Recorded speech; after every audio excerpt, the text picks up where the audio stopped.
வாழ்க வையகம், வாழ்க வையகம், வாழ்க வளமுடன். எல்லாம் வல்ல இறையாற்றலையும் நம்முடைய குறிப்பிரான் வேதாத்ரி மகரிஷி அவர்களுடைய பொற்பாதங்களையும் வணங்கிக் கொண்டு அன்பர்கள் அனைவரையும் வேதாத்ரி மகரிஷி அவர்களை சூக்குமமாக இணைத்து கொண்டு வாழ்க வளமுடன் என்ற என்னுடைய வாழ்த்துக்களையும், பொங்கல் திருநாள் நல்வாழ்த்துக்களையும், என்னுடைய பணிவான வணக்கங்களையும் சமர்ப்பித்து கொண்டு அருட்தந்தையினுடைய பிரம்ம ஞானிகள் நிறைந்த உலகை வாழ்த்தி வரவேற்போம் என்ற கவியினுடைய தலைப்பை பற்றி சிந்தனை செய்யலாம். அனைத்தியக்க பேராற்றல் பிரம்மம் தெய்வம் என்போம். அறிந்தவர்கள் அவ்வாற்றல் வழி வாழ்வோரெல்லாம் முனைப்பொழிந்த முனிவர் என்றும் பிரம்ம ஞானி என்றும் முன்னோர்கள் கூறியுள்ளார் முற்றுணர்ந்த தெளிவார். வினைப்பதிவில் தீமைகளை வேறறுத்து வாழ்வில் விலங்கினத்தின் செயலொழித்து விஞ்ஞானம் தேர்ந்து அனைத்துலக மக்களுமே மெய்யறிவுடனே வாழும் அந்த பெரும் நன்னாளை வாழ்த்தி வரவேற்போம் என்கிறார் மகரிஷி.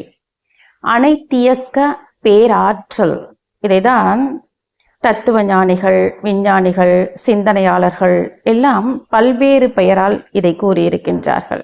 தத்துவ ஞானிகள் இதனை பிரம்மம் என்றும் தெய்வம் என்றும் பிரணவம் என்றும் கூறுகிறார்கள். விஞ்ஞானிகள் இதனை கிராவிட்டி என்று கூறுகிறார்கள். இப்படி அனைத்தியக்க பேராற்றல் என்ற இந்த தெய்வத்தை பலரும் பல்வேறு பெயரால் கூறியிருக்கிறார்கள். அனைத்தியக்க பேராற்றல் பிரம்மம் தெய்வம் என்போம்.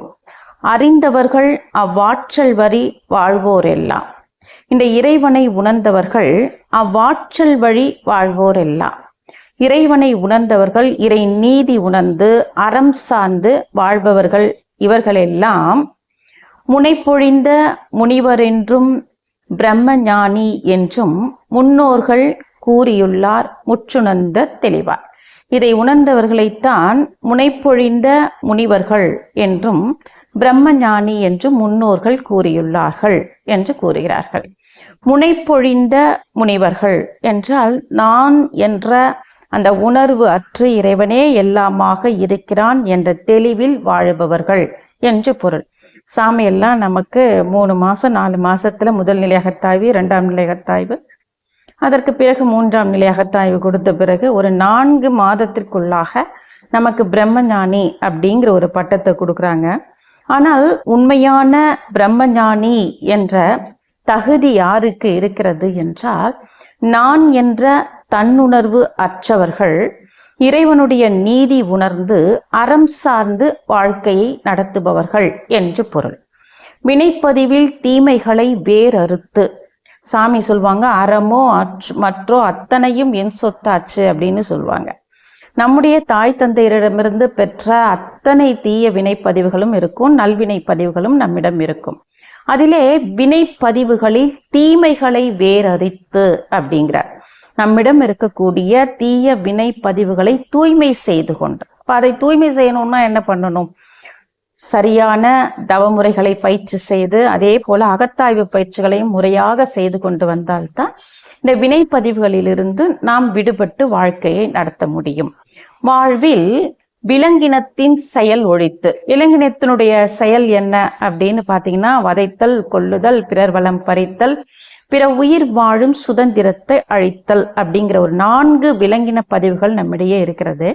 இந்த 4 பதிவுகளையும் ஒழித்து அப்படிங்கிறார் மகரிஷி. விலங்கினத்தின் செயல் ஒழித்து விஞ்ஞானம் தேர்ந்து, விஞ்ஞானம் என்றால் என்ன? காந்தம் என்ற ஒரு மாபெரும் சக்தியே இந்த உலகத்தையே இயக்கி கொண்டிருக்கிறது. சாமி சொல்லுவாங்க அழுத்தம் எனும் உந்து ஆற்றல் ஒன்றை கொண்டே அப்படின்னு சொல்லுவாங்க. அந்த அழுத்தம் என்ற ஒரே சக்தி தான் அனைத்தையும் இயக்கி கொண்டிருக்கிறது. பேரியக்க மண்டலம் பெரிதுதான் என்றாலும் ஓர் இயக்கமாய் உந்தன் உடலாய் அதை நான் காணுகின்றேன். சீரியக்கமெல்லாம் சிந்திக்க பெரும் வியப்பு யார் இயக்க வல்லார் உனையன்றி இப்பேரண்டத்தை அப்படிம்பார் மகரிஷி.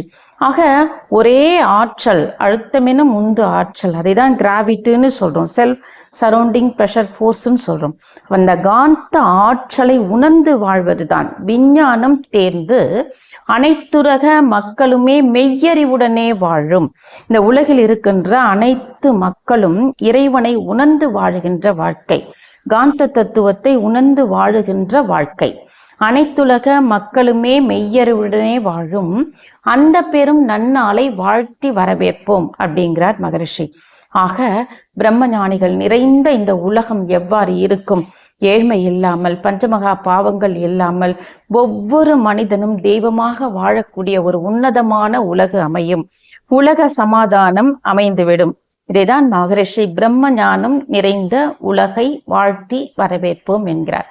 ஆக அன்பார்ந்த சகோதர சகோதரிகளே, இத்துடன் இந்த சிந்தனையை நிறைவு செய்து கொள்ளலாம். வாழ்க வளமுடன், வாழ்க வளமுடன்.